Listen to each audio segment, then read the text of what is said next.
What's up, YouTube? In this video, we're going to find out if a regular guy like me can repair/mod a tube amp like this.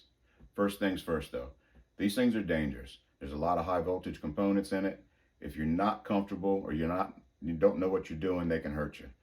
Now, while I am not a amp repairman and I've never actually been inside one, to do any mods or anything, I do have a good understanding of electricity, and I've done my research on how to make sure this thing is safe before I put my hands in there.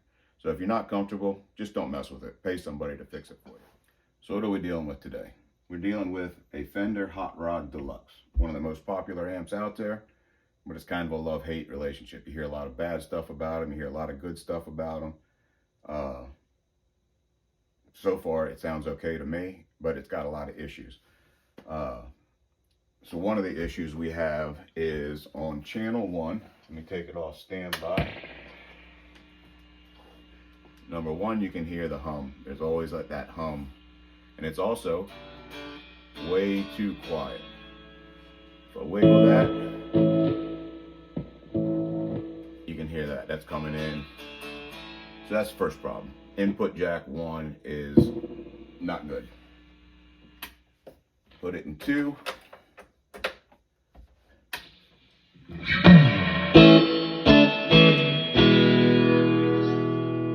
Much louder. It gets noisy though after a while. After it's been turned on for a while, it just gets noisy. So the other problem with these, anything is wrong with it, but the volume is you go from nothing to too much real quick. So to fix those things, I've gone and bought a kit from Fromel. It is I just got it in the mail. It's a bunch of capacitors, resistors, new input jacks.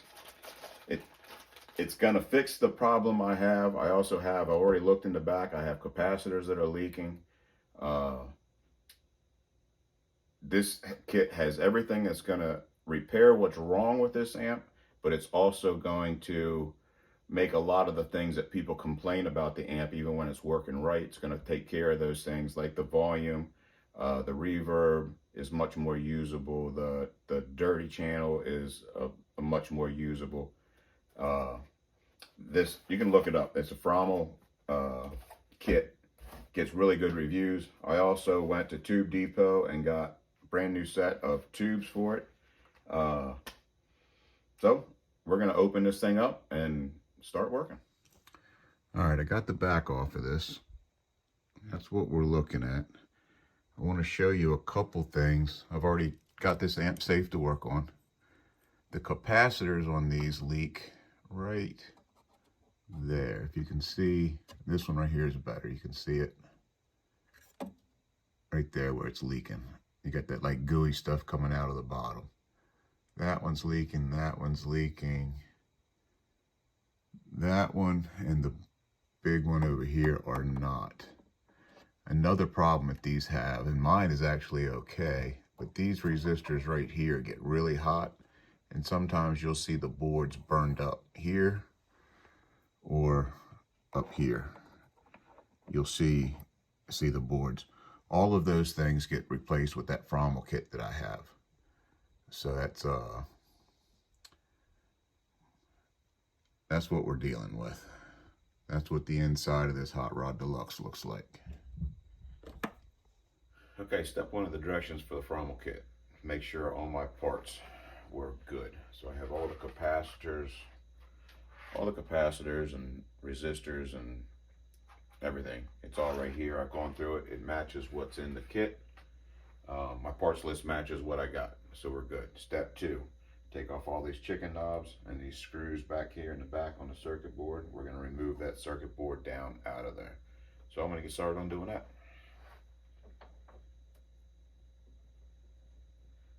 It's also good to have something to put all your parts in. I got a little coffee can here. I'm just going to keep putting everything I got right in there so I don't end up losing anything.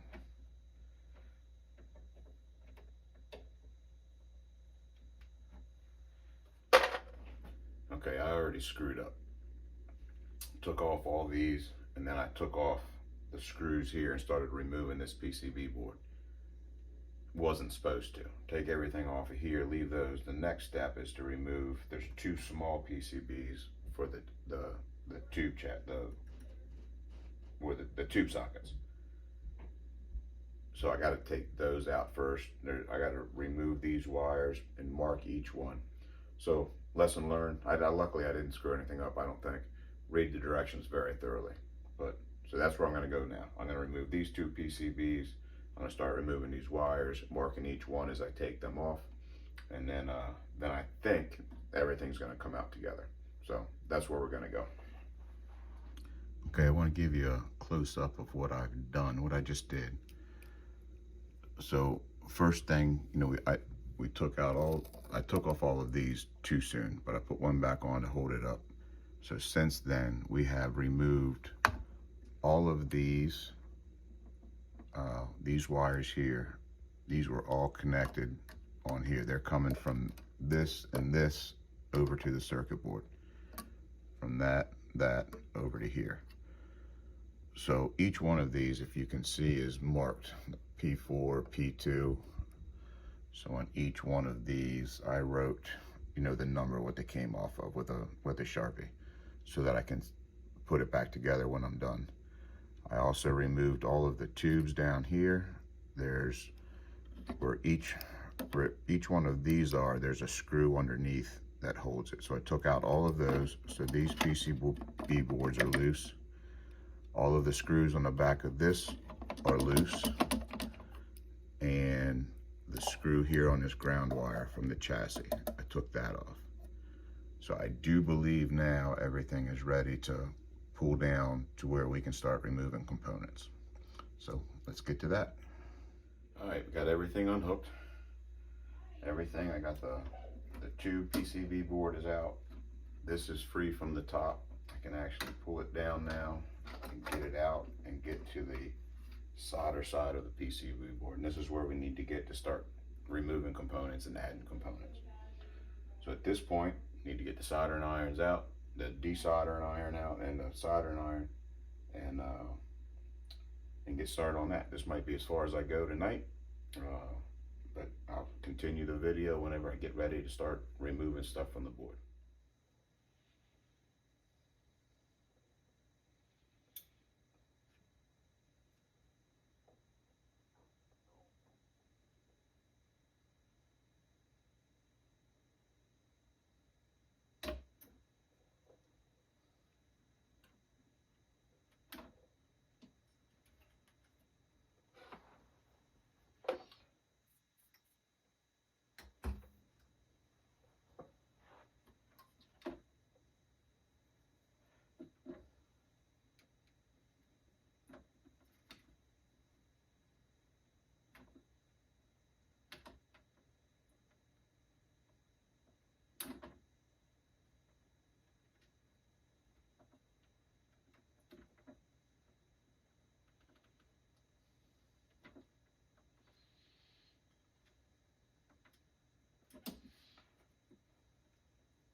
Okay, so the first two resistors I did, it's here in the tube PCB. Got resistor 57 and resistor 58. Both of those are replaced. Soldered in on the back side. There you go, you can see it. Looks good. So got those two done. Got about 20 more to go, I think. So let's keep on moving. All right, got some more stuff done on this. First thing, I had a resistor and a jumper in here that I removed and added just this single black wire. And that was redirecting a ground circuit for the pots, I think, if I read the directions correctly. But that's installed. The next thing I did is this V1 connector.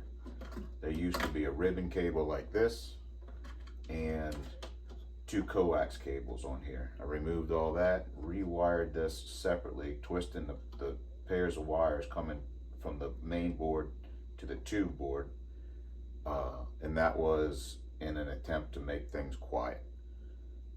Again, I don't really know what I'm doing. I'm just following the directions and reading what it says.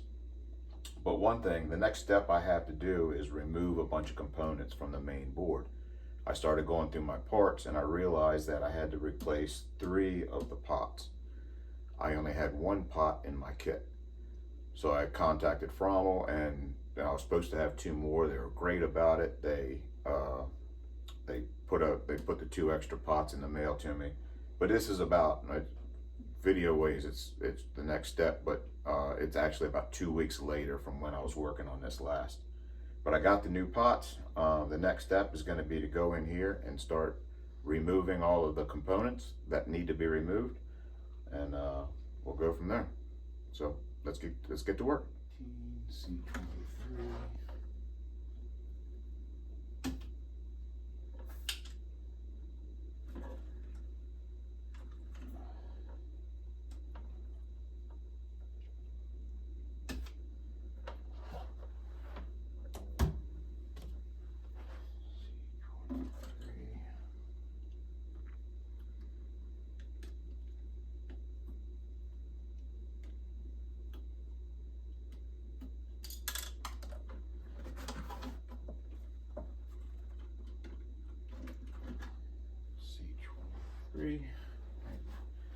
Hit stop. All right, I messed up here, guys. Right here, when I was taking out that resistor, you can see I damaged the circuit board. I didn't get that cleanly desoldered, and when I pulled it out, it ripped that piece there, the circuit board. So what I'm going to have to do, I assume, is I'll solder in a wire from here, just a small wire from right there. You can follow that track to that hole there, and that should fix it. So I mean, I don't think it's a devastating issue, but it's something to be careful. Make sure these joints are really desoldered the way they should be. All right, I got all the components removed according to the directions. It's hard to see, but there's lots of stuff missing up in here. Actually, I don't have all the components. I just stopped at that point because I just realized I have this and this and this and the other big one over there. I think those all need to be replaced. So I guess those are coming later. But I got 3 of the pots here removed. I have all the capacitors and resistors. It was harder than I thought. When I had the one pad here lift that I talked about earlier, right down here, I started being a lot more careful. Most of the resistors were bent over pretty good, and it makes it hard to get it loose from the board even after you get the solder off. And that's what happened on that. So I went a lot slower. So my suggestion is take your time, be real careful to avoid that. So on to the next step. I think the next step is starting to install components, so we'll see how that goes. All right, here's something a little bit interesting that we have to do in this. We have a resistor, and we have to put that little small capacitor in parallel with it. So you see I just wrapped the legs of the capacitor around the legs of the resistor, and just a drop of solder on either side. and then I'll install the whole thing into the circuit board on the resistor spot where it's supposed to go. So there's 3 of these that we have to do. So just something a little bit out of the ordinary. All right, here you can see where I put those 3 in. There's one right here in R11, one right here in R16, and one right here in R22. And you can see how the capacitors are just they're in parallel with the resistor. Not sure what it does, but like I said, that was just a little bit oddball. This is another one over here in R4. That's another one that I put in, but that one does not have the capacitor. So we're moving right along. All right, here's real quick where I made that repair. If you remember earlier on, when I pulled this resistor out, I damaged the pad right there. So there's no connection between this leg and then that hole. So what I did is I soldered the resistor in. That's one side of the resistor. This is the leg, the other leg of the resistor. Just soldered that wire onto that. Followed this track up to right here and soldered the other end of the wire right onto that solder joint there. Doesn't look pretty, but should work just fine.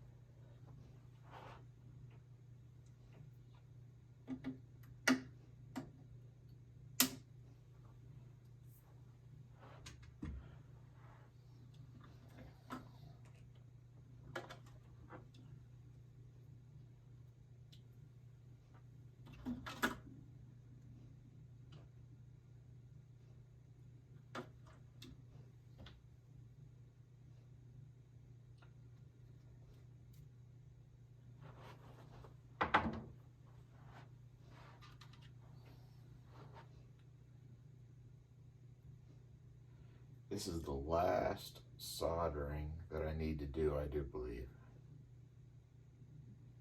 So you saw me, I just put some silicone on there. Check on my polarity, positive is at the bottom. You have a positive sign, and you also have that little groove around the positive end. So put that down to the bottom. Slide it in there. Bend the tabs to hold it. And solder. This should be the last solder joint I do. I'm excited.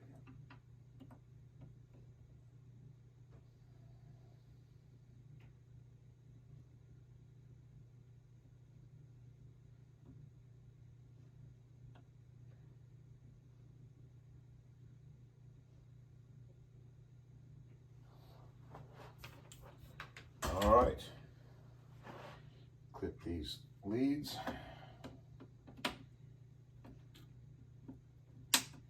And I believe that's it for the soldering. So I read ahead in the directions, and I think the next step is putting the PCB boards back in. And then if you see all this mess of wiring over here, we're also going to address all of this. We're going to twist all the wires together, the pairs that are supposed to be together. We're going to twist them together, and that should, again, just help with all the overall quietness of the amp. So I'm going to go ahead and start putting this back together. We'll see how this goes. All right, I think I am done. All the new capacitors are in. All of the mods are done.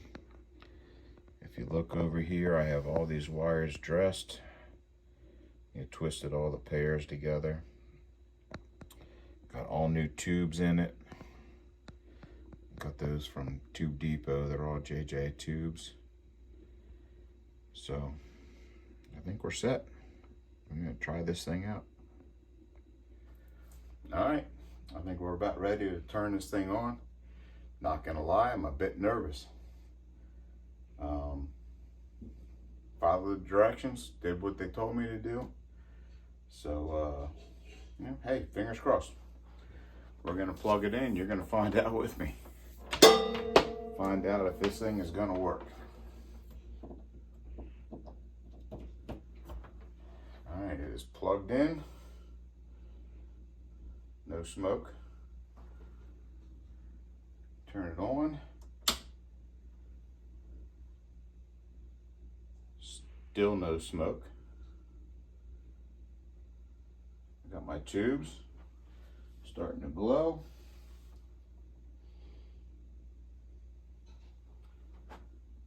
Take it off of standby.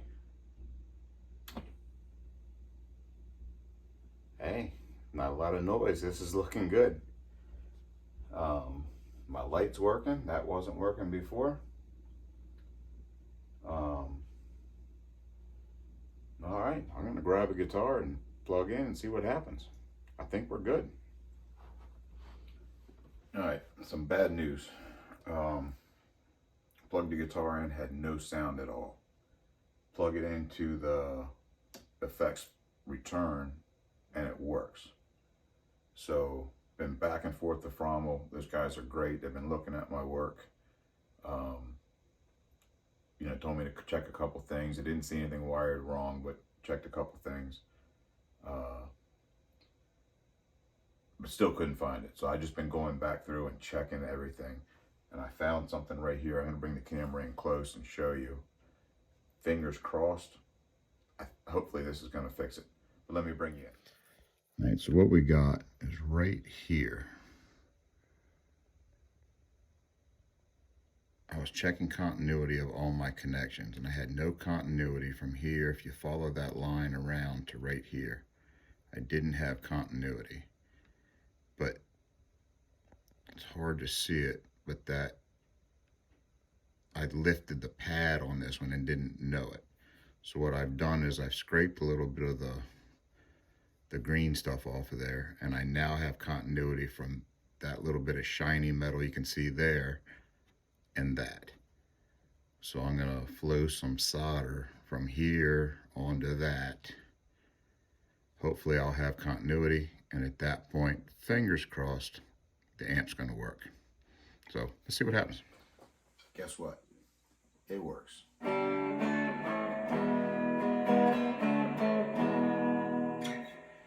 Haven't really checked a whole lot. I'm gonna have to go through all the settings and all the knobs and make sure everything works. But right now, I am thrilled that I got it working. It's been a while not knowing why it's not working, and I'm happy. So regular guy like me did a whole lot of work on an amp, and as of right now, I think it was successful. So I'm gonna go through this thing, finish putting it all together, and put it through its paces, and I'll make one more last little segment on this, on my thoughts, and maybe do a little bit of playing. Not that I can play very good, but just so you can hear the amp. But as of right now, a regular guy like me just modded and fixed a tube amp. Pretty cool.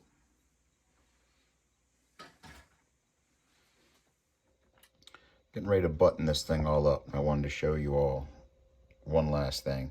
Number one, when I was talking with the guys at Fromel, this V1 board down here, I could tap on it and it would make a loud popping sound.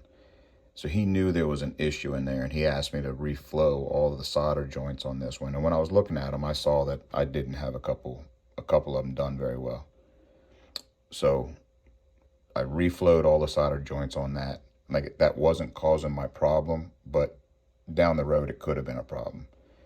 And the other last thing that I had to do was bias the tubes. Right there's your adjustment. It's super easy to do on these. If you look right here, there is a test point for biasing.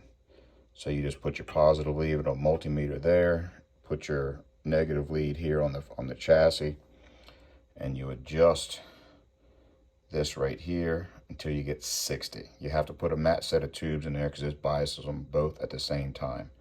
You want to adjust that to it's 60, Then I left the amp on for like 20 minutes to let it warm up. I checked it again, it was down to about 57, so I turned it up just a little bit more at 60. And I think that's it. I'm getting ready to put all the knobs, put the back on it, and run it through its paces. See ya. All right, we got this thing all together. I've had it on for a while now. Sounds good. Sounds quiet. It's on right now. Not making any humming, not making any noise like it used to. The clean sounds real good. It's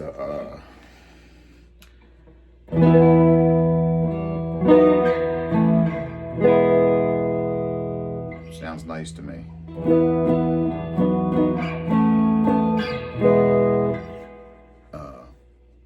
Volume is very usable. I have it on 3 right now. It's plenty loud enough for in this room. And it doesn't jump from quiet to way too loud. So the clean side I'm happy with, and that's really what I was looking for. There was a few of the steps in the mods where you can do stuff to make it more of a dirty amp. I did everything more towards the clean side. The drive side, it's not terrible, but I'm gonna have to play with it some more to get it to where